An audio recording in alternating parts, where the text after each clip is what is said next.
tarde, amigos. Eu queria tecer alguns comentários, me chamou muita atenção com relação à coletiva dada no dia 7 pela ministra do TSE, Raquel Dodge, correção Rosa Weber, junto com a Raquel Dodge, que é a PGR, e a Grace Mendonça, que é a AGU, não é? Então, 3 mulheres aí representando instituições extremamente relevantes nesse processo eleitoral, em especial a Rosa Weber. Mas assim, a ministra Rosa Weber, ela teve a preocupação em fazer logo essa coletiva, logo no início da votação.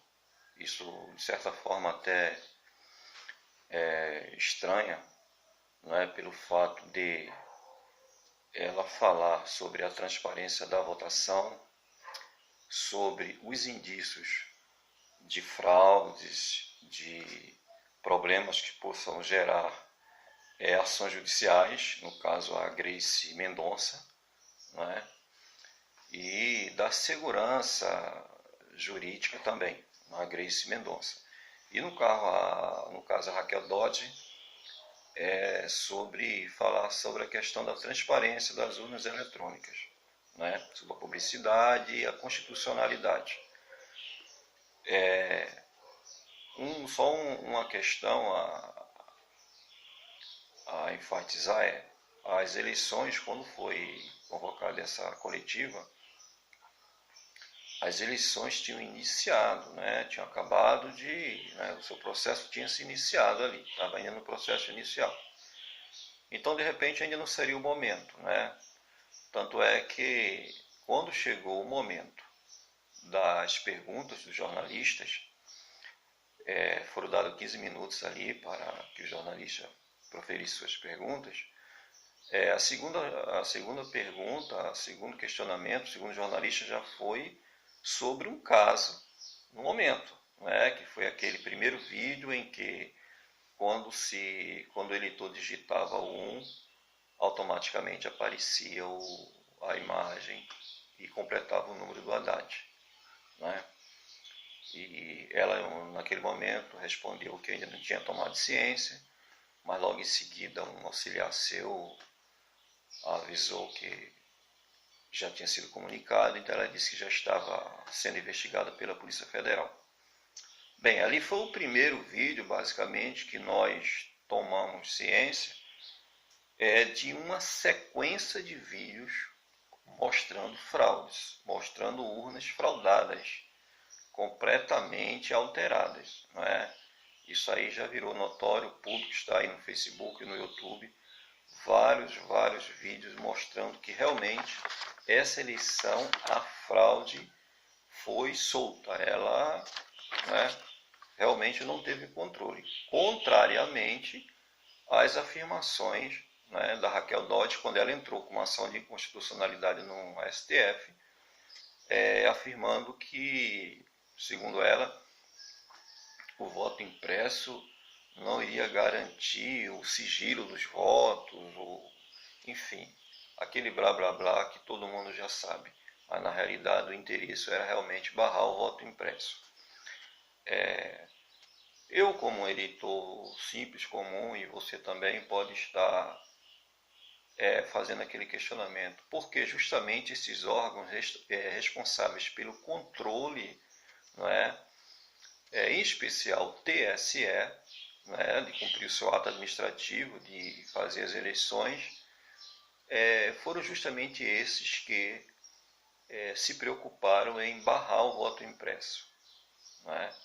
Então, não sou precipitado em afirmar que essas fraudes elas foram programadas a tempo e, claro, até os anos 90 nós sabemos que as fraudes elas aconteciam, na sua maioria, dentro das zonas eleitorais, nas localidades.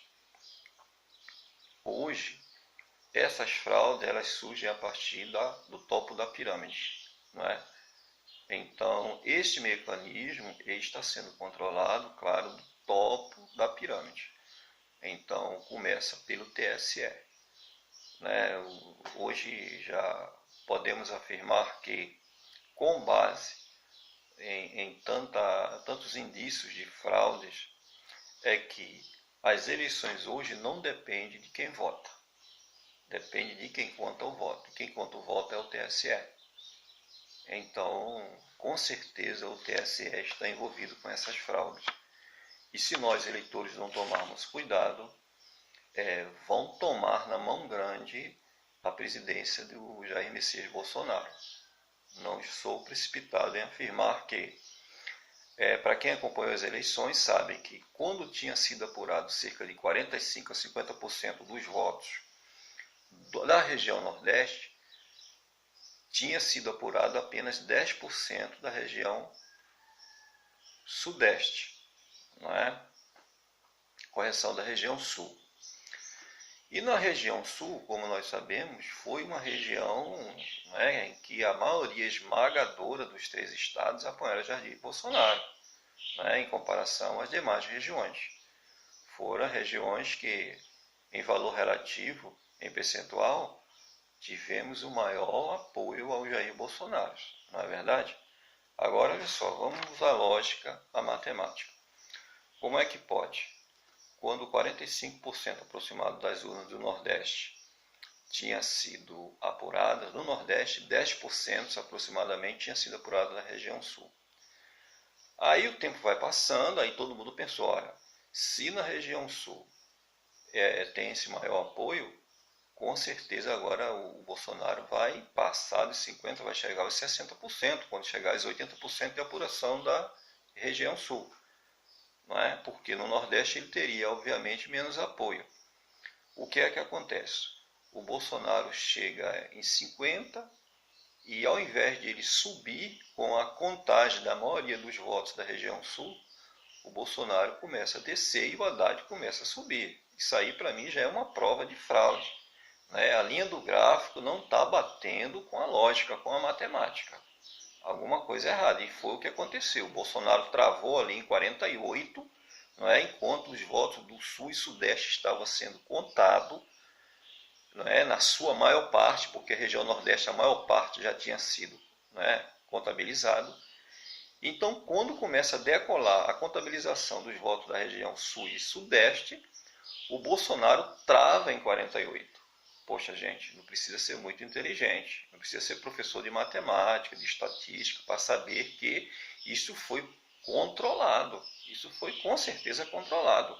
O Bolsonaro, ele ali na máquina, ele foi programado na contagem para não passar de 50%, para que houvesse o segundo turno. Né? E batendo com as pesquisas nas redes sociais, as pesquisas online, que colocava Bolsonaro acima de 50% no Brasil, contrariando as pesquisas do Ibope, Datafolha, etc. Então, isso é muito grave. Isso já o deputado Francisquini, que também é delegado federal, ele já convocou o Ministério Público, que já foram 2 urnas, se não me engano, elas já foram confiscadas, e elas vão ser investigadas. Isso foi registrado em ata, isso já está sendo investigado pela Polícia Federal, 2 urnas, assim como provas materiais, mas foram milhares de casos no Brasil. No caso, ele precisava de uma prova material, precisava de testemunha, e tudo isso ele já tem. Então, assim, outra coisa que me estranhou muito é a Rosa Weber, no caso a presidente do TSE, até agora ela não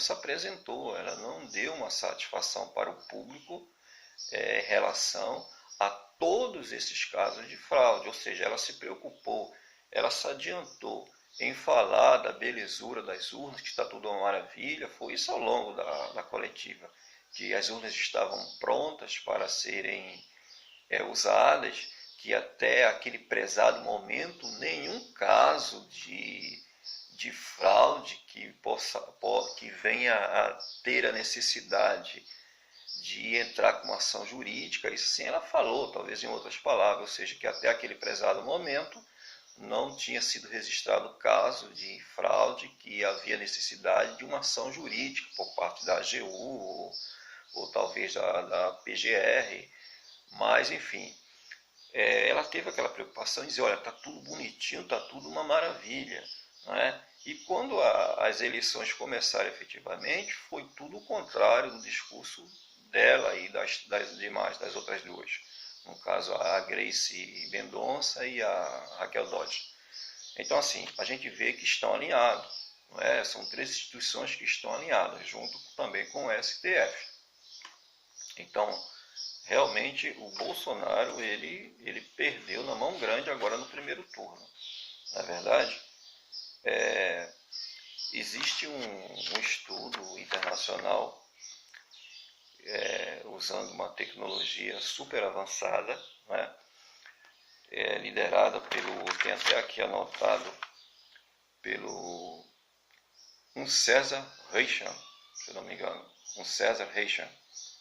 Ele é PhD em inteligência aplicada, né? Vocês vão ver isso no Brasil Paralelo. Depois vocês vão lá no YouTube e tá um depoimento dele, que segundo ele foi constatado por essa metodologia que eles usam, que é uma metodologia aceita lá nos Estados Unidos, inclusive é aceita como prova em certos casos judiciais, né?